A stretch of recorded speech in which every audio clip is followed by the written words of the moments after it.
बिस्मिल्लाहिर्रहमानिर्रहीम। आज हम डिस्कस करेंगे ग्लाइकोलाइसिस को। जैसा कि आपको पता है कि हम सेलुलर रेस्पिरेशन को डिस्कस कर रहे हैं।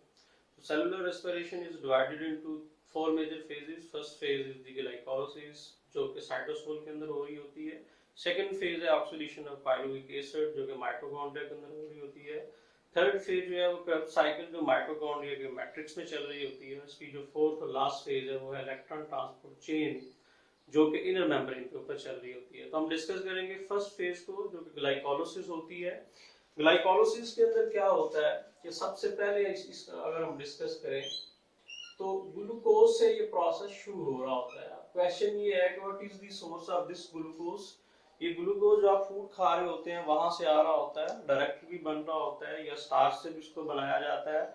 सम टाइम अगर कार्बोहाइड्रेट्स बॉडी के अंदर अवेलेबल नहीं है तो ये ग्लूकोज जो है प्रोटीन और लिपिड से भी प्रिपेयर किया जा सकता है depending upon the requirement of your body.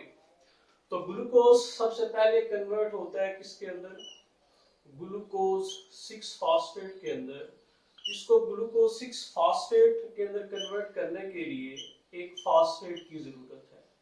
अब वो जो फॉस्फेट है वो किसने प्रोवाइड करना है, ये फॉस्फेट बेसिकली एटीपी प्रोवाइड करेगी। एटीपी जो है वो कन्वर्ट हो जाती है किसके अंदर, एडीपी के अंदर। और ये काम करने के लिए इसे एक एंजाइम की जरूरत होती है जिस एंजाइम को हम हेक्सोकाइनेज का नाम दे रहे होते हैं।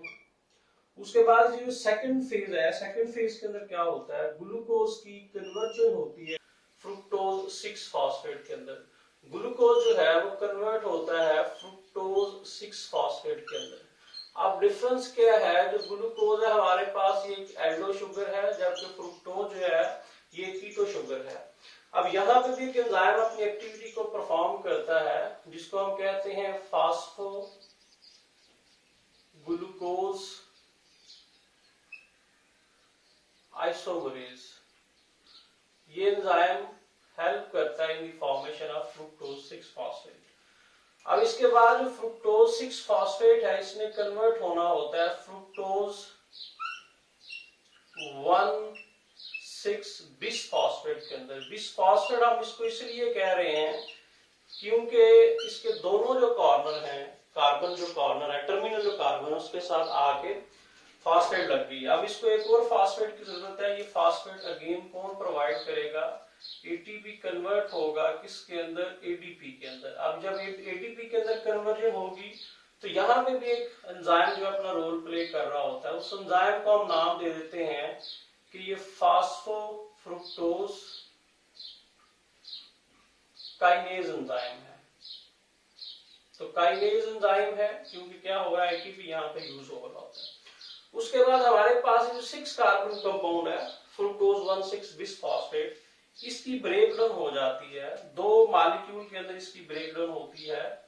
3 कार्बन के 2 मॉलिक्यूल बनते हैं।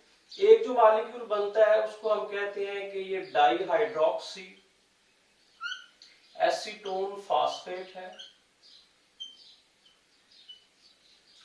जबकि यहाँ पे जो दूसरा मॉलिक्यूल बनेगा वो बनेगा ग्लाइसिरल्डिहाइड 3 फॉस्फेट। ग्लाइसिरल्डिहाइड 3 फॉस्फेट। अब ये 2 कंपाउंड जो हो रहे हैं जिनकी स्प्लिटिंग हो रही है, स्प्लिटिंग के अंदर एक एंजाइम अपना रोल प्ले करता है जिस एंजाइम को हम नाम दे देते हैं एल्डोलेज। अब यहाँ पे आगे जो फर्दर प्रोसेस चलेगा वो बेसिकली ग्लाइसिरल्डिहाइड 3 फॉस्फेट की आगे कन्वर्जन होगी।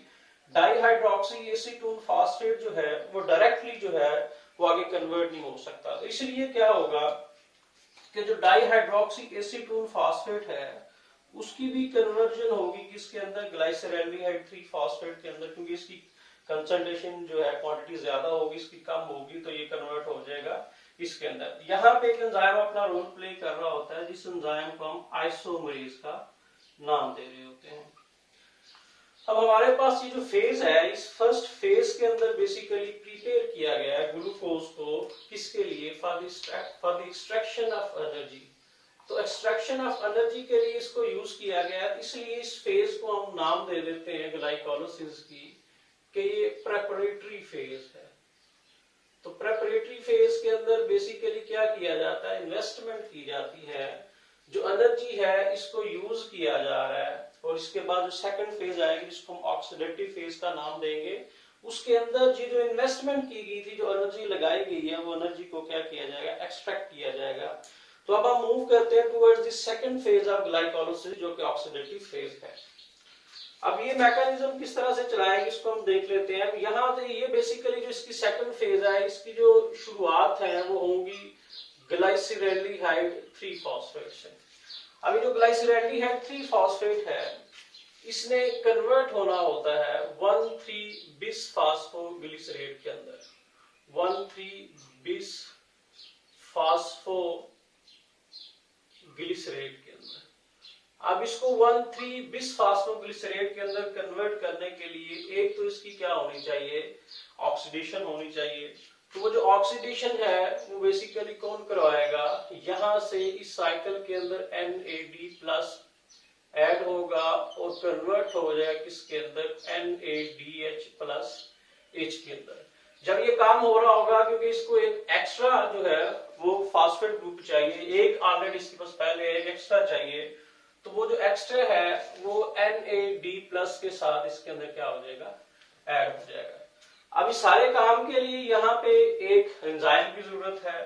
वो जो एंजाइम हमें चाहिए वो यही है 1,3 बिस फास्फोग्लिसरेट डिहाइड्रोजिनेज, यानी कि हमारे पास 1,3 बिस फास्फोग्लिसरेट डिहाइड्रोजिनेज जो एंजाइम है वो क्या करेगा, ग्लाइसरल्डिहाइड 3 फॉस्फेट को कन्वर्ट कर देगा 1,3 बिस फास्फोग्लिसरेट के अंदर। उसके बाद क्या होना है कि 1,3 बिस फास्फोग्लिसरेट जो है इसने कन्वर्ट होना है 3 फास्फोग्लिसरेट के अंदर। अब इसकी जब कन्वर्जन होगी 3 फास्फोग्लिसरेट के अंदर, तो इसने क्या कर दिया, एक फास्फेट को लूज कर दिया है। अब जो फास्फेट लूज किया है वो फास्फेट कहां पे गया है, बेसिकली यहाँ पे ATP जो है वो कन्वर्ट हुआ है किसके अंदर, ATP के अंदर। और ATP ने एक फास्फेट जो है 20 फास्फोग्लिसरेट से ले लिया, कन्वर्ट हो गया ये कंपाउंड 3 फास्फोग्लिसरेट के अंदर। यहाँ भी एक एंजाइम अपना रोल प्ले करेगा। उस एंजाइम को हम नाम दे रहे होते हैं कि ये हमारे पास 3 फास्फोग्लिसरेट काइनेज एंजाइम है। तो काइनेज एंजाइम भी अपनी वर्किंग करवा रहा होता है। उसके बाद क्या होना है कि 3 फास्फो जो ग्लिसरेट है, इस 3 फास्फोग्लिसरेट ने कन्वर्ट होना है 2 फास्फोग्लिसरेट के अंदर। अब सिंपल यहाँ पे क्या होगा कि जो फास्फेट है उसने अपनी पोजीशन को चेंज करना है। पोजीशन नंबर 3 पे है, इसने कहां पे आना है, पोजीशन नंबर 2 पे आना है। तो यहाँ भी एक एंजाइम अपना रोल प्ले कर रहा होता है जिसको हम फास्फोग्लिसरेट म्यूटेज का नाम दे रहे होते हैं। फास्फोग्लिसरेट म्यूटेज ये एंजाइम क्या करता है, ये एंजाइम जो फॉस्फेट कार्बन नंबर 3 पे था उसको इसने शिफ्ट कर दिया कार्बन नंबर 2 के ऊपर, तो 2 फास्फोग्लिसरेट की फॉर्मेशन हो गई है। अब जो 2 फास्फोग्लिसरेट है, इस 2 फास्फोग्लिसरेट ने आगे कन्वर्ट होना है फास्फोइनोल पाइरुवेट के अंदर, फास्फोइनोल पाइरुवेट के अंदर। अब इसने फास्फोइनोल पाइरुवेट के अंदर जब इसकी कन्वर्जन होनी है, तो यहां से क्या होगा, वाटर का एक मॉलिक्यूल निकल जाएगा, वाटर का एक मॉलिक्यूल रिलीज हो जाएगा। अब यहाँ पे इसको इस काम करने के लिए, वाटर के एक मॉलिक्यूल को रिलीज करने के लिए एक एंजाइम अपनी वर्किंग करेगा जिसको हम एनोलेज का नाम दे रहे होते हैं। अब उसके बाद फास्फोइनोल पाइरुवेट का कन्वर्ट होना है किसके अंदर, पाइरुवेट के अंदर। अब जो पाइरुवेट है, क्योंकि इसने भी क्या कर दिया है, एक फास्फेट जो है वो लूज कर दिया है, तो यहां पे भी क्या हो गए, ADP पिक करेगा एक फास्फेट को कन्वर्ट हो जाए किसके अंदर, ATP के अंदर। और यहाँ पे जो एंजाइम अपनी एक्टिविटी परफॉर्म करेगा वो हमारे पास है जी पाइरुवेट काइनेज। तो ये लास्ट प्रोडक्ट है जो बेसिकली ग्लाइकोलाइसिस के अंदर बनती है। हुआ क्या है, हुआ ये है कि सिंपल अगर इस पूरे हम ग्लाइकोलाइसिस को ओवरऑल एक शॉर्ट इक्वेशन के अंदर लिखना चाहें तो हम लिख सकते हैं कि बेसिकली जो ग्लूकोज है कन्वर्जन हो रही है किसके अंदर, पाइरुवेट के अंदर या पाइरुविक एसिड के अंदर। अब एक जो ग्लूकोज है ये हमारे पास क्या है, 6 कार्बन कंपाउंड है और ये कन्वर्ट हो रहा है किसके अंदर, 3 कार्बन कंपाउंड्स के अंदर कितने कंपाउंड्स बनेंगे, 2 पाइरुवेट बनेंगे। तो हमारे पास सिंपल ग्लाइकोलाइसिस क्या है, it is the conversion of a single glucose molecule into 2 molecules of pyruvic acid और पाइरुवेट। अब इस पूरे साइकिल में होता क्या है, इस पूरे साइकिल के अंदर जो है वो 2 एटीपी बनते हैं, नेट 2 एटीपी बनते हैं। कैसे बनते हैं उसको हम देखते हैं। अभी देखिए इस फेज को हमने नाम दिया था कि जो फेज है ये प्रेपरेटरी फेज। दूसरी जो इसकी फेज है ये वाली पे ऑफ फेज है, मीन ये फेज अब पे कर रही है, एनर्जी को दोबारा से यानी एटीपी बना रही है, वो एटीपी यूज कर रही थी। या इसको हम नाम दे देते हैं कि ये क्या है, ऑक्सीडेटिव फेज है। अब इसके अंदर आप देखें यहाँ पे 2 एटीपी फर्स्ट उस वक्त होता है जब ग्लूकोज 6 फॉस्फेट के अंदर कन्वर्ट होता है, सेकंड एटीपी की फॉर्म में। सेकंड एटीपी यहाँ पे यूज है, फर्स्ट यहाँ पे यूज हो गया, सेकंड जो है वो यहाँ पे यूज हो गया।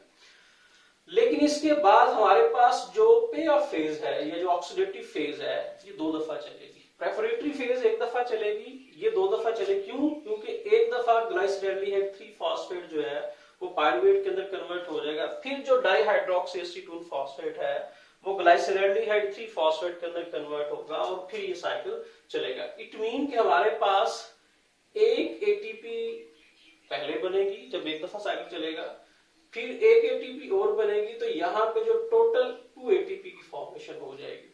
इसी तरह से अगर यहाँ पे देखें, एक एटीपी जब ग्लाइसरॉल्डिहाइड 3 फॉस्फेट जो है पाइरुवेट में कन्वर्ट होगा उस वक्त होगी, फिर इस डाइहाइड्रोक्सी एसीटोन इसमें कन्वर्ट होना है और एक एटीपी की फॉर्मेशन यहाँ पे होगी। इट मीन के 2 एटीपी जो है वो यहाँ पे बन रहे हैं।